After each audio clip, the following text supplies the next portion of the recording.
तुमच्या मोबाईलमधील एक छोटी चिप तुम्हाला करोडपती बनवू शकते, कारण भारत सरकार या इंडस्ट्रीमध्ये जवळपास 11 अब्ज डॉलर्सची गुंतवणूक करत आहे. भारत सरकारने आपल्या देशामध्ये सेमीकंडक्टर मॅन्युफॅक्चरिंग वाढवण्यासाठी 11 अब्ज डॉलर्सचा एक सेमीकंडक्टर इन्सेंटिव्ह फंड जाहीर केला आहे, ज्यामध्ये आपण जे mobile, laptop, cars, electronic gadget वापरतो, तर त्या डिव्हाइसेसमध्ये वापरली जाणारी जी चिप असते ती चायना आणि तैवानवरून येत होती. पण आता इंडिया ज्या आहे ते एक सेमीकंडक्टर इकोसिस्टीम तयार करत आहे, ज्यामध्ये फॅक्टरीज उभ्या होत आहेत, डिझाईन सेंटर्स तयार होत आहेत, इलेक्ट्रॉनिक मॅन्युफॅक्चरिंग वाढत आहे. म्हणजे पुढच्या काही वर्षभरामध्ये इंडिया एक सेमीकंडक्टर हब बनेल. तर ही एक क्रांतीच आहे. पण प्रश्न आता असा आहे की तुम्ही या क्रांतीसाठी रेडी आहात का?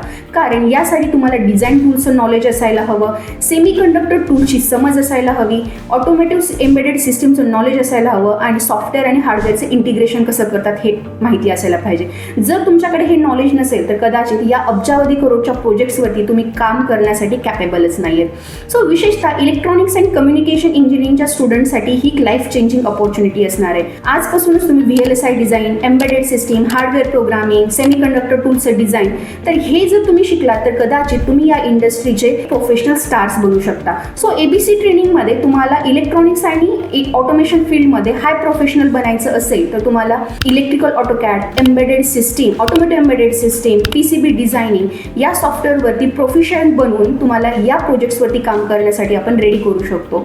सो तुम्हाला पण या इंडस्ट्रीचे स्टार बनायचे असतील आणि ही जी आपले मोबाईलमधली एक चिप जी आहे ते फक्त आपलं मोबाईलचं डिव्हाइस नाही चालवत तर पूर्ण इंडियाची इकोसिस्टीम चालवतं, इकॉनॉमी चालवतं, तर याचा एक पार्ट बनायचं असेल तर दिस इज दी राईट प्लॅटफॉर्म ज्यामध्ये तुम्ही हे चांगल्या वेनी वर्क करू शकता. सो तुमच्या मोबाईलमध्ये किती सेमीकंडक्टर चिप्स असतील ह्याचा विचार करा आणि खाली कमेंटमध्ये मला सांगा.